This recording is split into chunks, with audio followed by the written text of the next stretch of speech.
जय हिंद दोस्तों। BN classes खास में आप सभी का स्वागत है। आज हम गांधी जी के बारे में बताने वाले हैं। जो गांधी जी का परिचय आज हम बहुत अच्छा से करवाने वाला हूं आप लोगों को, तो आप लोग इन सभी फैक्ट को ठीक से देखेगा। चलते हैं, गांधी जी के परिचय के बारे में हम बताने वाले हैं। वो अपने जीवन में कहाँ पर क्या किए हैं, है ना, उन सभी फैक्ट को मैं इस वीडियो में बताने वाला हूँ। चलते हैं,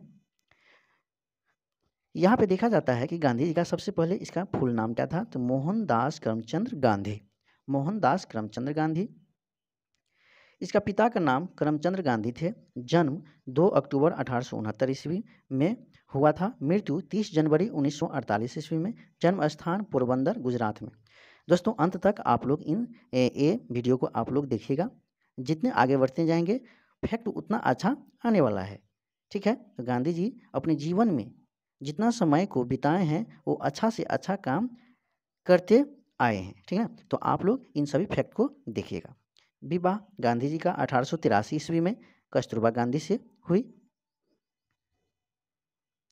विवाह के बाद इसका पुत्र 4 पुत्र कहे जाते हैं। ठीक है, तो जिसका पुत्र का नाम क्या क्या है, तो हरिलाल, मणिलाल, देवदास, रामदास। ये पूछा जाता है। राजनीतिक गुरु गांधी जी का क्या नाम थे राजनीतिक गुरु का, तो गोपाल कृष्ण गोखले।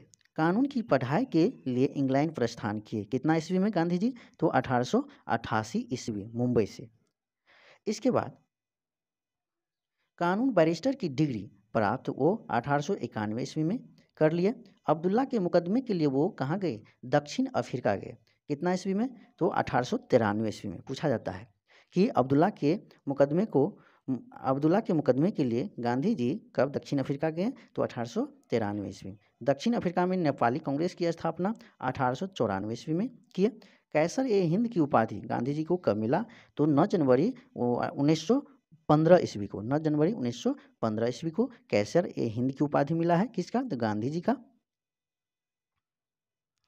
गांधी अधिवेशन कांग्रेस अधिवेशन में प्रथम बार शामिल वो कब हुए, तो 1901 ईस्वी में कोलकाता के अधिवेशन में। किस अधिवेशन में, कोलकाता के अधिवेशन में 1901 ईस्वी में। डरबन जो कहाँ पड़ता है, दक्षिण अफ्रीका में। डरबन एक जगह का नाम है, स्थान का नाम है। वहाँ पे गांधी जी ने फिनिक्स आश्रम की स्थापना किए। वो कितना ईस्वी में किए, तो 1940 ईस्वी में किए। सत्याग्रह का प्रथम प्रयोग गांधी जी ने कब किया, तो 1906 ईस्वी में। कहाँ, तो दक्षिण अफ्रीका में। जीवन में पहली बार जेल गए। प्रथम जेल का अनुभव 1900 कितना ईस्वी में, 10 ईस्वी में। जोहान्सबर्ग जो कहाँ पड़ता है यह स्थान, दक्षिण अफ्रीका में। बढ़ते हैं अगला फैक्ट को। महात्मा गांधी की दक्षिण अफ्रीका में सक्रियता वो कितना वर्ष तक रहे हैं दक्षिण अफ्रीका में, 21 वर्ष तक लगभग रहे हैं। पूछा गया था बीपीएससी शिक्षक भर्ती बोर्ड में, पूछा गया था बीपीएससी शिक्षक परीक्षा में पूछा गया था, आपका एक क्वेश्चन आया था, है ना।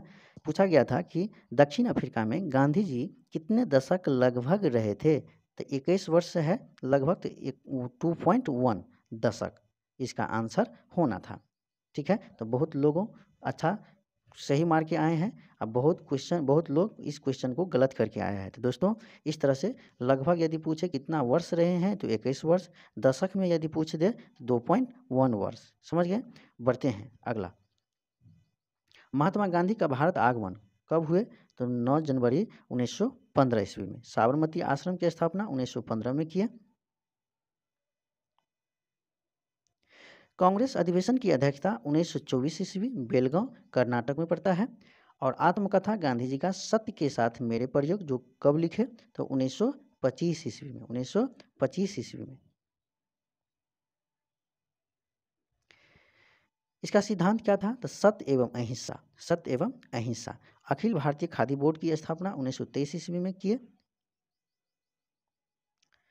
अखिल भारतीय चरखा संघ की स्थापना 23 सितंबर 1925 ईस्वी को किए। प्रथम पुस्तक है गांधी जी का सत्य के साथ मेरे प्रयोग जो आत्मकथा गांधी जी का। इंडिया का माय ड्रीम्स, इंडिया का माय ड्रीम्स।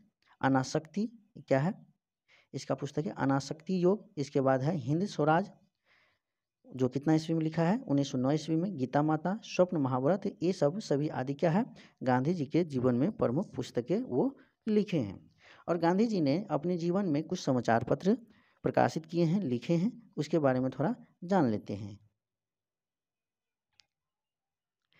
क्या क्या है? तो यहाँ पे द ग्रीन पम्पलेट जो 14 अगस्त 1996 राजकोट में लिखे। इसके बाद फिर यहाँ पे दिया है इंडियन ओपिनियन, बहुत भी दिया है दोस्तों, दक्षिण अफ्रीका में वो लिखे 1903 ईस्वी में। चाहे ईस्वी पूछ देता है और नहीं तो पत्रिका, 4 गो पत्रिका दे देगा ऑप्शन में, कौन सा पत्रिका होगा वो आपको कहेगा कि बताइए। यंग इंडिया 1919 ईस्वी में, हरिजन 1932 ईस्वी में लिखा गया है। किसके द्वारा? गांधी जी के द्वारा। यहाँ पे कुछ महात्मा गांधी की प्रमुख उपाधियाँ हैं। महात्मा गांधी के जीवन में कौन कौन सा उपाधि किसने कहा है वो उसके बारे में जान लेते हैं। कैसर ए हिंद प्रथम विश्व युद्ध के समय में बोला गया। भारतीय करने वाला सर्जन के नाम से प्रथम विश्व युद्ध के समय में बोला गया। भंगी शिरोमणि दक्षिण अफ्रीका के प्रवास के दौरान बोला गया। सेवा ग्राम का संत आश्रम के तिथिया द्वारा बोला गया। आधुनिक युग के अजातशत्रु डॉक्टर राजेंद्र प्रसाद को कहा गया। मलंग बाबा कबालियों द्वारा कहा गया। बापू CF एंड्रू और जवाहरलाल नेहरू के द्वारा बोला गया। देशद्रोही फकीर विंस्टन चर्चिल के द्वारा बोला गया। भिखारी का राजा पंडित मदन मोहन मालवीय जी के द्वारा बोला गया। राष्ट्रपिता सुभाष चंद्र बोस जी के द्वारा कहा गया, बोला गया। याद रखिएगा कि राष्ट्रपिता किसने संबोधित किया? तो सुभाष चंद्र बोस ने। अर्धंग फकीर किसने कहा है? तो विंस्टन चर्चिल ने कहा है। वन मैन बाउंड्री फोर्स किसने कहा है? तो लॉर्ड माउंटबेटन द्वारा कहा गया है। महात्मा रविन्द्रनाथ टैगोर के द्वारा कहा गया है। महात्मा गांधी किस वर्ष दक्षिण अफ्रीका से भारत वापस लौटे? बहुत भी है 1915 ईस्वी में। अगला फैक्ट क्या है इसके बारे में थोड़ा जान लेते हैं। किसने गांधी जी के सर्वप्रथम महात्मा के तौर पर संबोधित किया था? तो रविंद्रनाथ टैगोर ने। स्वाधीनता आंदोलन के दौरान महात्मा गांधी के घनिष्ठ अंग्रेज मित्र कौन थे? तो रेवरेंड चार्ली एंड्रयूज, जिसे दीनबंधु के नाम से जानते हैं। फिनिक्स फार्म कहाँ स्थित है? डरबन। जो कहाँ पड़ता है वो स्थान? दक्षिण अफ्रीका में। वो फिनिक्स फार्म का स्थित किए थे, स्थापना किए थे। महात्मा गांधी के राजनीतिक गुरु का नाम क्या है? तो गोपाल कृष्ण गोखले। गांधी जी की दृष्टि में अहिंसा का अर्थ क्या है? तो सत्य की प्राप्ति का मार्ग। ठीक है। इसके बाद भारतीय कपड़ा व्यापारी बैंकर कांग्रेस तथा महात्मा गांधी के निकट सहयोगी एक विशेषण किसका परिचय देते हैं? जमुनालाल बजाज का।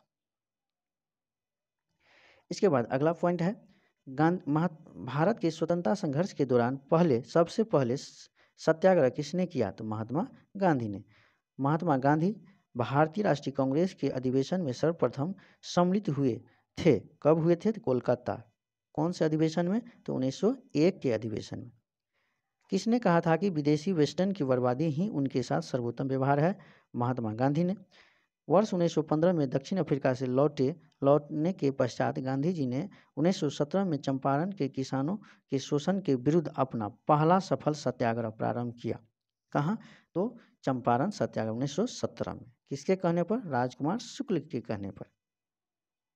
दक्षिण अफ्रीका में रहते हुए गांधी जी ने किसका पत्रिका का प्रकाशन किया? यानी किस पत्रिका का प्रकाशन किया गया है? थोड़ा एरर हो गया है।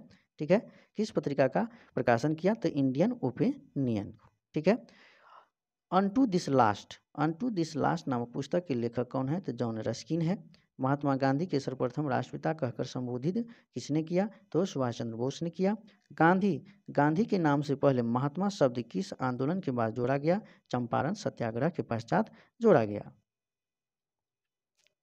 गांधी जी की मृत्यु पर किसने कहा कि हमारे जीवन से प्रकाश चला गया? बहुत फैक्ट है, जवाहरलाल नेहरू जी ने बोले थे कि महात्मा गांधी का चंपारण सत्याग्रह बिहार में किसान राजकुमार शुक्ल भी शामिल थे। इन्होंने चंपारण के किसानों की समस्या समाधान हेतु गांधी जी को बिहार आमंत्रित किया था आने के लिए। ठीक है।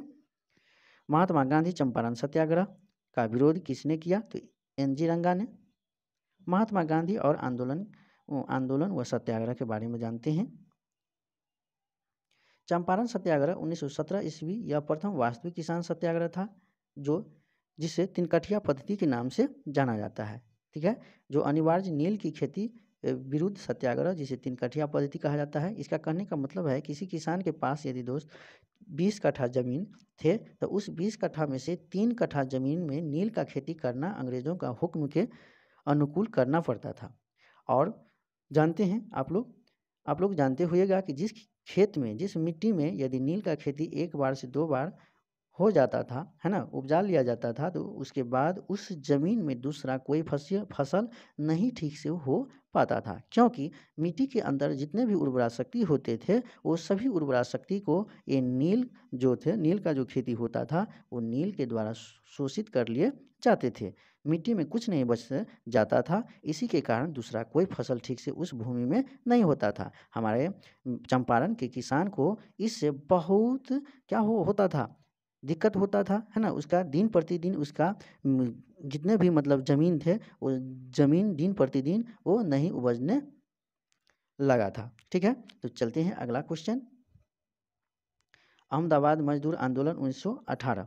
अहमदाबाद मजदूर आंदोलन 1918 महात्मा गांधी द्वारा भारत में प्रथम भूख हड़ताल किया गया। खेरा सत्याग्रह 1918 प्रथम पूर्ण किसान सत्याग्रह था।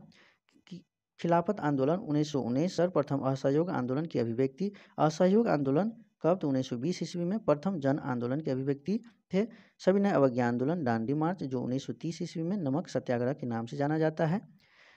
व्यक्तिगत सत्याग्रह 1940 ईस्वी, उपनाम इसका दिल्ली चलो के नाम से जाना जाता है।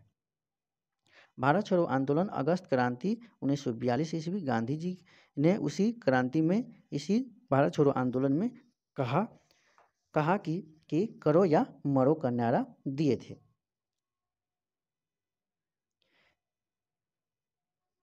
महात्मा गांधी के प्रमुख आश्रम के बारे में यहाँ पे थोड़ा, अपने जीवन में वो कहाँ पर कौन से नाम से वो अपना आश्रम खोले थे, स्थापना किए थे, उसके बारे में जान लेते हैं। फिनिक्स फार्म आश्रम जो डरबन में दक्षिण अफ्रीका में पड़ता है, जो कितना ईस्वी में? 1904 ईस्वी में स्थापित किए थे। टॉलस्टॉय फार्म, ये सभी जितने भी यहाँ पे आश्रम का नाम है करवाने जा रहे हैं, वो आश्रम हर एग्जाम में कोई न कोई एक पूछ ही देता है, तो आप लोग ठीक से देखिएगा। टॉलस्टॉय फार्म आश्रम जोहान्सबर्ग दक्षिण अफ्रीका 1910 ईस्वी में वो स्थापना किए थे। साबरमती आश्रम साबरमती नदी अहमदाबाद जो 1915 ईस्वी में स्थापित किए। सत्याग्रह आश्रम कोचरब अहमदाबाद में 1915 में ये भी आश्रम को स्थापित किए। सेवाग्राम आश्रम वर्धा महाराष्ट्र में पड़ता है, जो 1936 ईस्वी में किया था। अनासक्ति आश्रम कौसानी जो उत्तराखंड में पड़ता है, जो 1930 ईस्वी में स्थापित किए थे। तो आप लोगों का ये आश्रम बहुत अच्छा लगा होगा, ये वीडियो बहुत अच्छा लगा होगा। तो आप लोग जब ये वीडियो यदि आप लोगों को अच्छा लगा है, गांधी जी से रिलेटेड सभी फैक्ट को अच्छा लगा, तो आप लोग BN क्लासेस खास चैनल को अधिक से अधिक लाइक और सब्सक्राइब करें। दोस्त, मिलते हैं फिर हम अगले सेट को लेकर के, अगले फैक्ट को लेकर के। तब तक के लिए जय हिंद, जय भारत।